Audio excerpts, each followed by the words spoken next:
Namaskar. Welcome to Ahara Arogya, the light of samskara, the Adhyatma. The Adhyatma is knowing the Tattva Jnana. And today we have none other than Dr. Shilpa Dhruvakumar. Shilpa was a gold medalist in MBBS from Rajiv Gandhi Health University. And then she did her post-graduation and now she is a professor in Chandrama Dayanand Sagar Medical College. And though she is a scientific person and a medical doctor, allopathic doctor, she is an Adhyatma Jivi and she is a role model for the younger generation. Many younger people do not know why the customs are, what are the things, and today she is there to describe or explain to us the significance of Bali Padami or Bali Chakrabarti Puja. Welcome, Shilpa. Thank you very much, madam. And my namaskar, humble namaskar to you and all the viewers. Taking the blessings of my Guru Raghavendra Swami, I will try to tell whatever knowledge I have about Bali Padiyami, how we celebrate, what is the significance and what values do we have to imbibe from this Bali Chakravarti story. So Bali Padiyami, as we all know, is celebrated to mark the anniversary return of Bali Chakravarti every year to his kingdom, to the earth, to earth, to see how his citizens are doing. So Bali Chakravarti was a very, very devoted king, devotee of Lord Vishnu, who was ruling with dharma, who used to take care of his citizens very well. But the only drawback he had was his greed. He was very greedy to the extent that he wanted to conquer all the three worlds. Everything, even beyond what is beyond his capacity, even beyond what is designated to him, he wanted to conquer those worlds also. And so he conquered the heavens. As we all know, he will defeat Devendra, the king of heavens, and he will imprison all the devatas there, and he will take his crown and he will try to conquer, he will try to proceed further to conquer all the three worlds.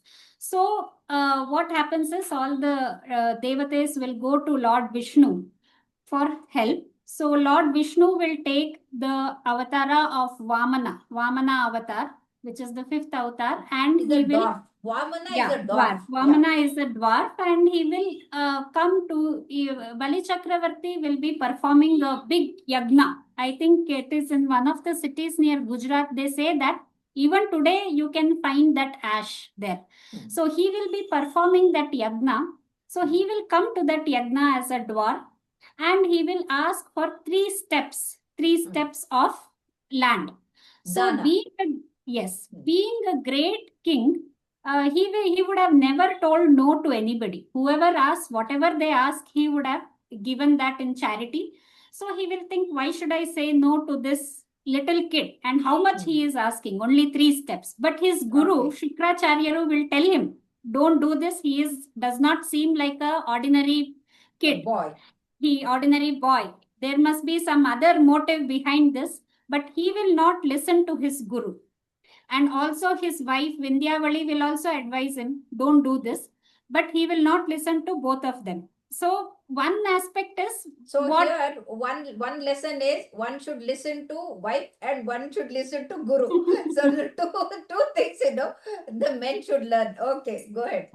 That's in the lighter vein. As you know, Shukracharya will try to, block this. When he doesn't listen, he will go and sit in that. I remember, when he tries to, after giving the 3 steps, when he's pouring water to give tarpana to Krishnarpamastu, and that time he goes and sits in the nozzle and blocks the water from coming so that, his dana is not completed without water.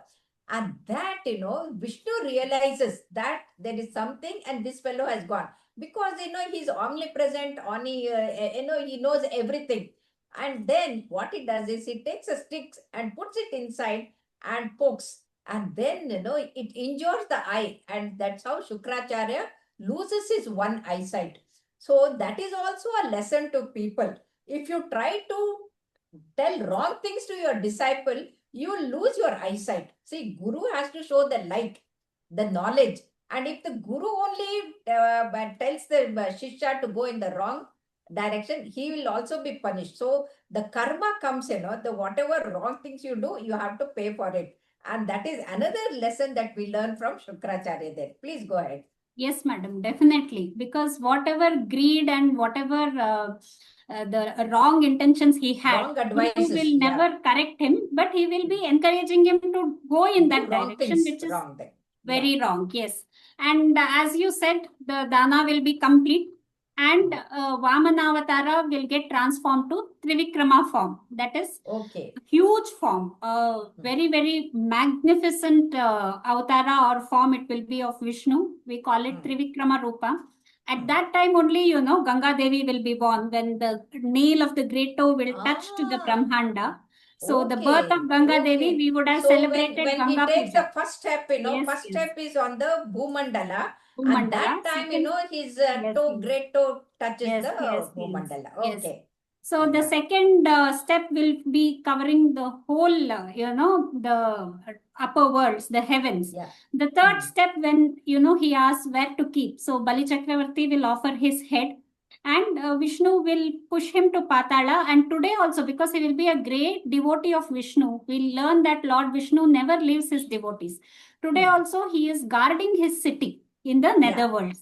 Bali Chakravarti, Vishnu himself. This is another thing, anyone who is really evil, their samhara is done. They are finished, like, Mahishasura or all the asuras. But here, though he was born as asura, he was a good person and he was a devotee and a bhakta. And that is the reason, he's not killed. He's only pushed to the place where he deserves. And that's how he goes to the Patala, and then he's taking care of protecting him also. Yeah, go ahead. Yes. Yes, so after he is pushed to Patala, and even today we know that the Lord is guarding his city there, Lord Vishnu will ask for one boon before he is sent to Patala, because he was such a great king, he was so righteous. So Bali Chakravarti will ask, one day in a year, I want to visit my kingdom, that is earth, and see how my citizens are doing. So that day is the day we celebrate as Bali Padiyami. We welcome, we believe that Bali Padiyami will visit us. So because he was a great king, very noble king, except for his greediness, we still worship him and we welcome him into our homes. Different people celebrate it in different ways. Some people draw the pictures, the floor art, the rangoli of Bali Chakravarti and his wife Vindhyavali, and offer flowers, kumkum and turmeric, and then do a puja. Some people will create a fort out of cow dung, Bali Kote they call, and they make a symbol of Bali Chakravarti with cow dung and worship it with these marigold flowers or chrysanthemum, whichever flower, grow that season, and they offer all their harvest. Some places there will be harvest during this season. So they offer all the harvest. The first harvest goes to the king. So they offer the harvest flowers to King Bali, and it is a symbol, and light lamps to tell him that we are all happy, we still remember you. So this signifies the ruling of a just king, of a noble king, how he will be remembered, and how people will still, this Bali Chakravarti story millions of years ago. Even now we welcome him, even now we remember the kingdoms, the noble and just ruling, how kings are treated. I think this Bali Padiyami will show us the way. That is, he's like a role model, except that he was a greedy. Apart from that, he was a very righteous man. And in our own family, what we do is, like Ganga, we keep the Kalasha, and we do the Kalasha Puja, and along with that, keep this pomegranate stem into that, one with the flower. And then we have the Lakshmi Hejje, that the steps of Lakshmi we draw. And then the whole family joins in the evening, and then they do the Varadurve. And they take milk and the water and go on pouring. The whole family, they go round and round and then pour. And then, I remember my husband's the sisters, brothers, and all their family, the children, they used to come to our house. And not only that, go to each room and each cupboard. They would wish the brother to have the prosperity, peace, and happiness, and then put the kumkum and what to say, the akshata and the flowers and wish, and then all of us together, we used to burn the crackers and then Sursur Batti and Bhuchakra and everything. And this is how we know the happiness has to be there, not the greed. The greed should not be there. The happiness, prosperity, peace must be there, and the harmony in the family must be there. And that's how we know when Bali Chakravarti comes, the citizens show that they light the lamp. In the lamp, the oil indicates the ego, and the wick indicates our ignorance. So the ignorance causes the darkness. Whereas when we light the lamp, the ego goes, the ignorance goes, and the happiness and prosperity comes. And this is the day when we have to realize that just doing puja is not enough, but our minds must have the right thinking, right path, and the right action. So unless we go in the right path and the right action, we will have the same destiny like Bali Chakravarti, who was greedy. I think the greed has no thing. So that's why they say, there is enough in the world that God has given for everyone, but not enough for one person's greed. So there is enough for everybody, their needs, but not the greed of one person. And that's what Bali Chakravarti's story tells us. So ultimately, what do you tell our viewers? Yes, madam. Bali Chakravarti is a great example for us of both good and how And bad. bad should not be there. And also, apart from Bali Chakravarti's story, Bali Padiyami is also the day when Krishna will, lift the Govardhana hill. So we also worship the cows and give godanas and do go puja. We holy cow, according to Sanatana Dharma, because cow is the one which gives us milk, our mother.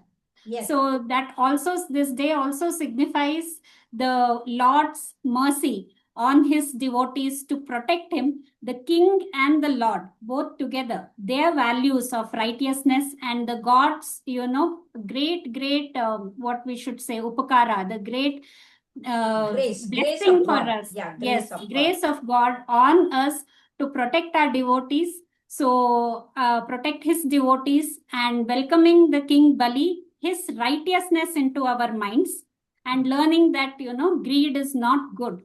And lighting lamps and worshipping all 3 days of Diwali are magnificent. They teach us different values, different morals.